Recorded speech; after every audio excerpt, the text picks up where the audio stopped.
Friends, moms വേൾഡിലേക്ക് എല്ലാവർക്കും സ്വാഗതം. ഇന്ന് ഞാൻ ഒരു ഹെൽത്തിയായ ഒരു ഹലുവയുടെ റെസിപ്പിയും കൊണ്ടാണ് വന്നിരിക്കുന്നത്. പപ്പായ ഹലുവ. നല്ല സൂപ്പറായ ഹലുവയാണിത്. പെട്ടെന്ന് തന്നെ ഇത് തയ്യാറാക്കാനും കഴിയും. അതിന് വേണ്ടത് നല്ല പഴുത്ത് നല്ല മധുരമുള്ള പപ്പായയാണ് വേണ്ടത്. പിന്നെ കുറച്ച് അണ്ടിപ്പരിപ്പ്, പിന്നെ അരിപ്പൊടി, നെയ്യ്, ഇതൊക്കെയാണ് വേണ്ടത്. പിന്നെ കുറച്ച് കോൺഫ്ലവറും കൂടി ആവശ്യമുണ്ട്. നമ്മൾ പപ്പായ നന്നായി മിക്സിയിൽ ഇട്ടിട്ട് അരച്ചെടുക്കണം. നല്ല പേസ്റ്റ് രൂപത്തിൽ അരച്ചെടുക്കുക. എന്നിട്ട് ഇതുപോലെ നല്ല കട്ടിയുള്ളൊരു പാത്രം എടുത്ത്, നോൺ സ്റ്റിക്കിൻ്റെ ആയാൽ ഏറെ നല്ലതാണ്. ഒരു സ്പൂണ് നെയ്യ്, 1-1.5 സ്പൂണ് നെയ്യ് എടുക്കുക. എന്നിട്ട് അത് മെൽറ്റായി കഴിഞ്ഞതിന് ശേഷം നമ്മൾ ഓരോന്ന് അണ്ടിപ്പരിപ്പ് ആദ്യം വറുത്തെടുക്കണം. അണ്ടിപ്പരിപ്പ് ആദ്യം വറുത്തെടുത്താൽ പിന്നെ വേറെ എണ്ണയൊക്കെ എടുത്ത് നമ്മൾ വറുത്തെടുക്കേണ്ട ബുദ്ധിമുട്ടൊന്നുമില്ല. ആദ്യം വറുത്തെടുക്കാനുള്ളതൊക്കെ ആദ്യം അത് ചെയ്യുക.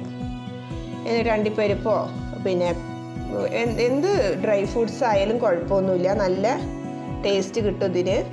മുന്തിരി ചേർത്താൽ അതിനൊരു വ്യത്യസ്തമായ ഒരു ടേസ്റ്റാണ് ഉണ്ടാവുക. അണ്ടിപ്പരിപ്പ്, പിസ്ത, അങ്ങനെയുള്ള ഓരോ ഡ്രൈ ഫ്രൂട്ട്സുകളൊക്കെ, ഡ്രൈ നട്ട്സുകളൊക്കെ ചേർക്കുക. എന്നിട്ട് നമ്മൾ ഈ അരച്ച് വച്ചിരിക്കുന്ന പപ്പായ ഉണ്ടല്ലോ, അത് ഈ നെയ്യിലേക്ക് തന്നെ ഒഴിച്ച് നന്നായി ഒന്ന് മിക്സ് ചെയ്ത് കൊടുക്കുക. കുറച്ച് നേരം അത് ഇളക്കുക തന്നെ വേണം.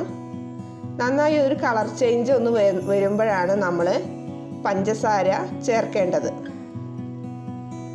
ഇത് ഇളക്കിക്കൊണ്ട് കുറച്ച് നേരം നിൽക്കുക. അത് കഴിഞ്ഞിട്ട് നമ്മളിതിലേക്ക് കുറച്ച് നമ്മളിത് ഒഴിക്കാനായിട്ടുള്ളൊരു പാത്രം തയ്യാറാക്കി വെക്കണം ആദ്യം തന്നെ. അപ്പോൾ ഇതുപോലെ ഞാനൊരു സ്റ്റീലിൻ്റെ പാത്രമാണ് എടുത്തത്. ഇനി ഗ്ലാസിൻ്റെ പാത്രം, ഏത് രൂപത്തിലാണ് നമുക്ക് വേണ്ടത് വെച്ചാൽ ആ രൂപത്തിലുള്ള ഒരു പാത്രം നമ്മൾ റെഡിയാക്കി വെക്കുക. നെയ്യോ എണ്ണയോ ഓയിലോ എന്ത് വേണമെങ്കിലും പുരട്ടി റെഡിയാക്കി വെക്കാം. എന്നിട്ട് ഞാൻ ഈ അലുവയിലേക്ക് പിന്നെ നമ്മൾ ഈ പപ്പായ അരച്ച് ഒഴിച്ചിട്ടുണ്ടല്ലോ, അതിലേക്ക് നമ്മൾ കുറച്ച് പഞ്ചസാര ചേർക്കുക. ആവശ്യത്തിനുള്ള പഞ്ചസാര ചേർക്കുക. നന്നായി ഒന്ന് മിക്സ് ചെയ്ത് ഈ ഒരു കളറായി വരും.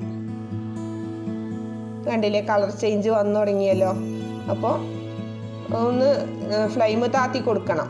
വല്ലാതെ ഫ്ലെയിമിലിട്ട് ഇതാക്കരുത്, അപ്പോൾ കരിഞ്ഞു പോകാൻ സാധ്യത ഉണ്ട്. ഫ്ലെയിമൊക്കെ ഒന്ന് കുറച്ച് ഇളക്കി കൊടുക്കുക. നന്നായി ഇളക്കി കൊടുക്കണം. അതിന് ശേഷം ഇങ്ങനെ തുടർച്ചയായിട്ട് ഇളക്കിക്കോണമെന്നൊന്നും നിർബന്ധമൊന്നുമില്ല. ഇതിന് ശേഷം പിന്നെ കുറച്ച് നേരം ഇളക്കിയില്ലേലും കുഴപ്പമൊന്നുമില്ല. കുറച്ചും കൂടി നെയ്യൊക്കെ നമ്മൾ ആവശ്യത്തിന് ഒരു സ്പൂണൊക്കെ ചേർത്ത് നോക്കുക. ഒരു എണ്ണമയം ഉണ്ടാവണം. അപ്പോഴാണ് ആലുവയ്ക്ക് ഒരു പ്രത്യേക ടേസ്റ്റ് ഉണ്ടാവുക. വെളിച്ചെണ്ണേനേക്കാളും ചേർക്കാൻ നല്ലത് നെയ്യാണ്. ഇനി കോൺഫ്ലവർ കുറച്ച് വെള്ളത്തിൽ കലക്കിയിട്ട് ഇങ്ങനെ ഒഴിച്ചു കൊടുക്കുക. എന്നിട്ട് നന്നായി ഒന്ന് മിക്സ് ചെയ്ത് കൊടുക്കുക. അപ്പോൾ അതിങ്ങനെ കട്ടിയായിട്ട് ഇങ്ങനെ വരും. ഇനി വേറെ കളറൊന്നും ചേർക്കേണ്ട കാര്യമൊന്നുമില്ല. പപ്പായയിൽ തന്നെ നല്ല മഞ്ഞ കളറാണ്. അതുകൊണ്ട് തന്നെ വേറൊരു കളറിൻ്റെ ആവശ്യമൊന്നും എനിക്ക് വേണ്ടി വന്നിട്ടില്ല. ഇനി നിങ്ങൾക്ക് ആവശ്യമുണ്ടെങ്കിൽ നിങ്ങൾക്ക് ചേർക്കാം. ഇനി ഞാൻ കുറച്ചും കൂടി നെയ്യ് ചേർത്തിട്ടുണ്ട്.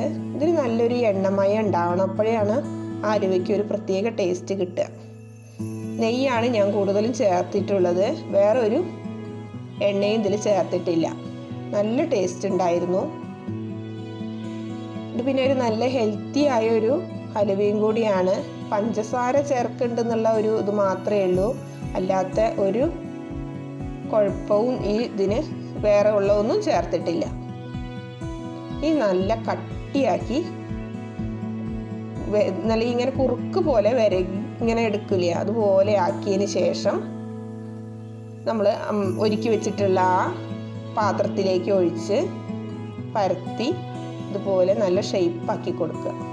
ഇനി ഒരു നെയ്യ് തടവിയ ഒരു ഗ്ലാസ് കൊണ്ടോ എന്തുകൊണ്ടെങ്കിലുമൊക്കെ ഒന്ന് നല്ല ഷേപ്പാക്കി കൊടുത്തിട്ട് കുറച്ച് നേരം തണുക്കാൻ വേണ്ടി വെക്കുക. ഇനി ഒന്ന് ചൂടാറിയതിന് ശേഷം ഞാൻ ഫ്രിഡ്ജിലേക്ക് വെക്കുകയാണ് ചെയ്തത്. എന്നിട്ട് അതിൻ്റെ മുമ്പ് തന്നെ നമ്മൾ കുറച്ച് അണ്ടിപ്പരിപ്പൊക്കെ വറുത്ത് വെച്ചിട്ടുണ്ടല്ലോ, അതൊക്കെ അതിൻ്റെ മുകളിൽ ഇങ്ങനെ വെച്ച് കൊടുക്കുക.